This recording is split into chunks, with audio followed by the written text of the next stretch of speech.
እግዚአብሔርን ከማይፈራ አስመሳይ ጻድቅ እግዚአብሔርን የሚፈራ ኃጢአተኛ ይሻላል። እርግጠኛ ሆኜ ነው የምነግራችሁ። ዳዊት ኃጢአት የወረሰው ሰው ነበር። እውነት ለመናገር ደጋግሞ በዝሙት የሚወድቅ ግን ማንን ይፈራ ነበር? እግዚአብሔርን ይፈራው ነበር።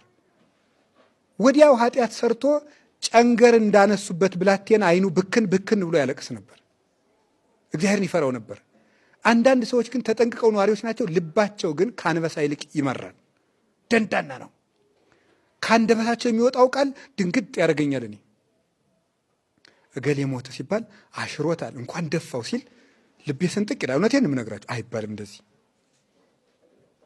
ምን አባቱን ጆሮውን ቢለው ኑሮ ይላል። ነውር ነው።